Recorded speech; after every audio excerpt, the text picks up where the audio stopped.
मुझे सुबह से काफ़ी सारे इमोशनल मैसेजेस आए। जैसे मैं घर से जब भागा था 16 साल की उम्र में, इतना ही टफ डिसीजन था जितना इसको रिलीज़ करने के लिए दीपक सर के ऑफिस के नीचे आके चिल्लाने का जो डिसीजन था। जब मैं घर से भी भागा हूँ, ये फ़िल्म मैंने क्यों करी। 2016 में जब ये फिल्म रिलीज हुई, उस समय उतनी क्यों नहीं चली? इतना प्यार अब जाके क्यों मिल रहा है? कहीं न कहीं मैं अपने ऊपर भी ये ब्लेम लूँगा कि एक्टर ऐसे हरकत नहीं करना चाहिए एक्टर को।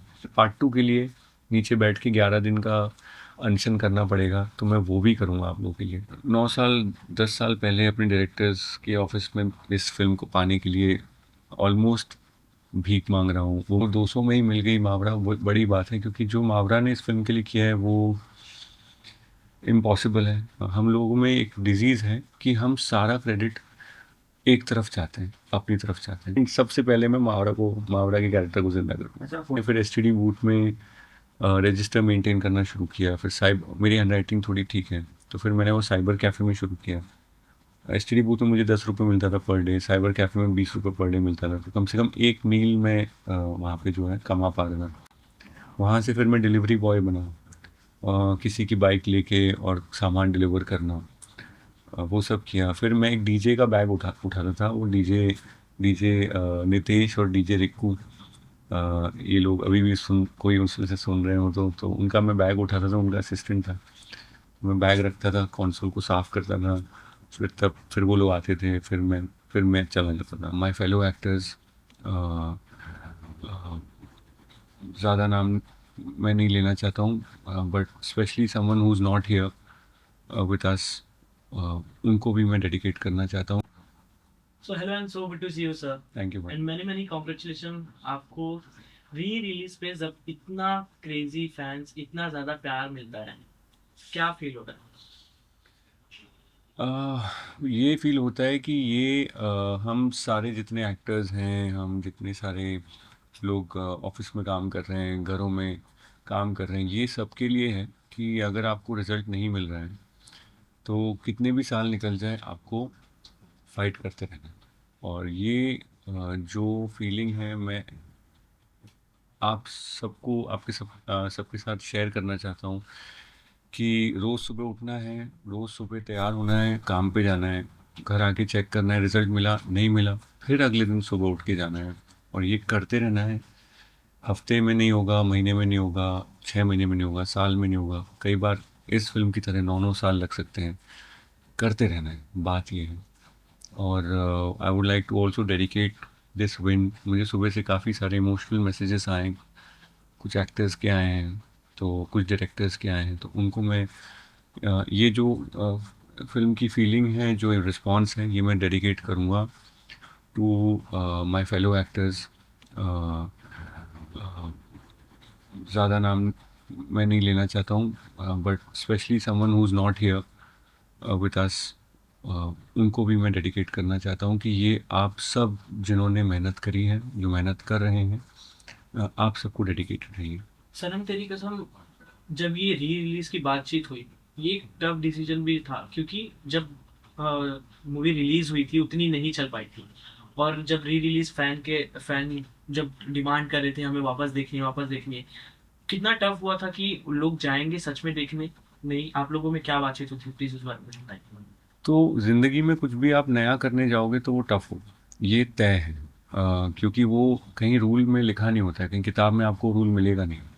जैसे मैं घर से जब भागा था 16 साल की उम्र में, तो वो भी मेरे लिए इतना ही टफ डिसीजन था जितना इसको रिलीज़ करने के लिए दीपक सर के ऑफिस के नीचे आके चिल्लाने का जो डिसीजन था।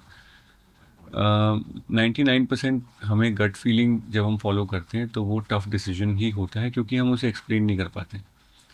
तो जब मैं घर से भी भागा हूँ, वो भी मैं नहीं एक्सप्लेन कर पाया किसी को। जब मुंबई से मैं हैदराबाद जाने लगा तेलुगु फिल्म्स का पार्ट बनने, तब भी मैं एक्सप्लेन नहीं कर पाया मैं क्यों कर रहा हूँ। वहाँ से जब मैं वापस मुंबई में ट्राई करने आया, तो भी मैं एक्सप्लेन नहीं कर पाया। ये फ़िल्म मैंने क्यों करी, ये भी मैं नहीं एक्सप्लेन कर पाया। इसके बाद मैंने बाकी फ़िल्में क्यों करी, वो भी मैं नहीं एक्सप्लेन कर पाया। और फिर 9 साल बाद इसको री रिलीज़ करने का थॉट क्यों आया, वो भी मैं नहीं कर सकता, क्योंकि ये सारी जो फीलिंग्स हैं, ये पेट के ऊपर और दिमाग के नीचे कहीं इस एरिया से आती हैं, और इसका कुछ लॉजिक होता नहीं है, तो इसे वर्ड्स में डालना बहुत कठिन है। तो मेरा आपसे सबसे रिक्वेस्ट है कि इस एरिया में कुछ भी फीलिंग आए, उस पर ध्यान दीजिए और उसको ट्राई करिए कि आप करो। अगर एक चीज आपसे जानना हो सर कि 2016 में जब ये फिल्म रिलीज हुई उस समय उतनी क्यों नहीं चली, इतना प्यार अब जाके क्यों मिल रहा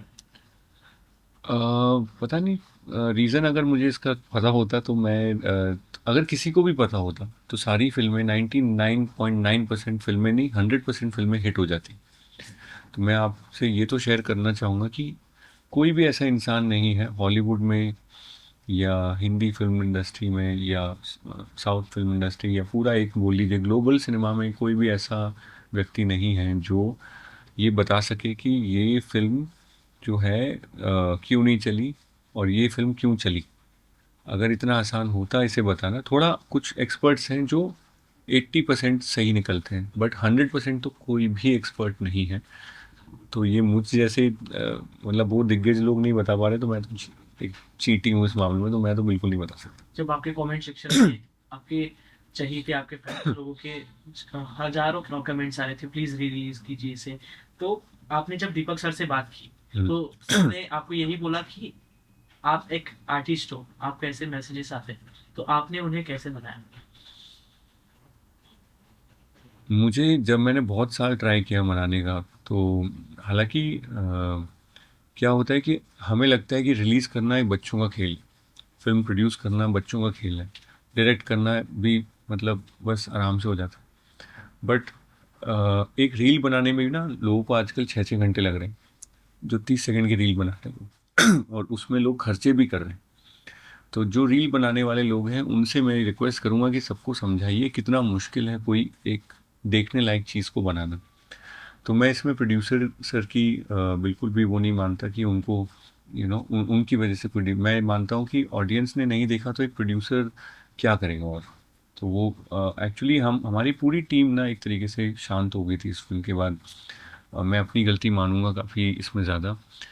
जैसे क्रिकेट मैच हारने के बाद एक पूरी क्रिकेट की जो बस होती है शांत पड़ जाती है, कोई किसी से बात नहीं करता है। गलती किसी की नहीं होती है बट कोई किसी से बात नहीं कर पाता उस समय, वैसे ही मैं भी किसी से बात नहीं कर पाया 8-9 साल तक। तो कहीं ना कहीं मैं अपने ऊपर भी ये ब्लेम लूँगा। और फिर मैंने फाइनली जब मैंने उनको ऑडियंस को बोला इंस्टाग्राम पे कि आप लोग प्लीज़ इस कमेंट सेक्शन में आप लोग करिए जो आपको भरना है, और उन लोगों ने वो चीज़ को फॉलो किया, लिखा। तो वो लेके फिर मैंने उनको नीचे लिखा था कि अगर आपने इतने इतने कमेंट्स कर दिए तो मैं कल दीपक सर के ऑफिस चला जाऊँगा। वो जैसे कैरी मिनाटी एंड में बोलते हैं ना कि इतने मिलियन का टारगेट करते हैं, वैसे तो नहीं बोल पाया मैं, लेकिन उस तरीके से मैंने उनको लिखा कि इतने अगर आपने कमेंट्स कर दिए तो मैं कल चला जाऊँगा। और सच में उससे 3 गुना कमेंट्स आ गए। तो फिर मैं आ गया यहाँ पे नीचे और मैंने वो हरकत करी जो मेरे कई मतलब करीबी लोगों ने मुझे मना किया कि एक एक्टर ऐसे हरकत नहीं करना चाहिए एक एक्टर को, कि नीचे खड़े हो गए ऑफिस में आप चिल्ला रहे हो, ये अच्छा नहीं लगता आपकी इमेज को। बट मुझे इन सब चीज़ों से फ़र्क इसलिए नहीं पड़ता क्योंकि मैं एक फ़िल्म फैमिली से नहीं हूँ। तो मुझे ये नहीं सोचना पड़ता है कि मेरी फैमिली वालों की इज़्ज़त कम हो गई या मैं अकेला आया था तो मुझे फ़र्क पड़ता नहीं। तो मुझे कल भी अगर पार्ट 2 के लिए नीचे बैठ के 11 दिन का अनशन करना पड़ेगा तो मैं वो भी करूँगा आप लोगों के लिए। तो पानी की बॉटलें ले आना बस आप लोग, वो पी के मैं निकाल दूँगा 11 दिन।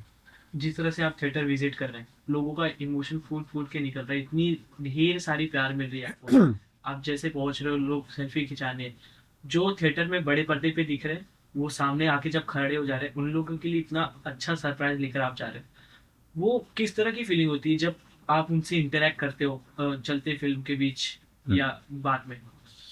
मैं जब भी रास्ते में जैसे कोई मंदिर दिख जाता है तो हमारी ऐसी आदत होती है ना, वैसे करते हैं। तो मैं हमेशा जब भी मंदिर दिख जाता है मैं ऐसे करता हूँ, तो मेरे वर्ड्स में सुनता हूँ मैं क्या बोल रहा हूँ। तो वहाँ मैंने कभी भी अपने आप को पाया नहीं है कि मैं मांग रहा हूँ कुछ, मैं हमेशा थैंक यू बोल रहा होता हूँ।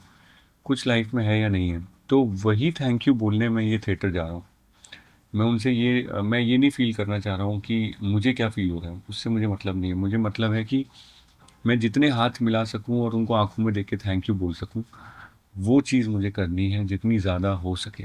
क्योंकि उन लोगों ने ही किया है, उन लोगों ने ही इसको 9 साल तक प्यार देते रहे, और आज इन्होंने सिर्फ कमेंट्स में ही प्यार नहीं दिखाया, क्योंकि कई साल तक मुझे लगता था कि ये प्यार सिर्फ कमेंट्स में है। जब आप जेब में से पैसे निकाल के टिकट खरीदते हैं तो वो फिल्म की दुनिया में वो चीज़ फिर मैटर करती है, क्योंकि कमेंट्स से फिल्म नहीं बन सकती। फिल्म बनती है टिकट सेल से, जो मैं इतने साल से बोल रहा था, और फाइनली सब लोगों ने उस चीज़ को एक्चुअली प्रूव किया। इस री रिलीज के दौरान आपकी 9 साल पुरानी कौन सी फ्लैशबैक है जो आपको वापस आपके दिमाग पे आने लगी, यादें ताज़ा होने लगी?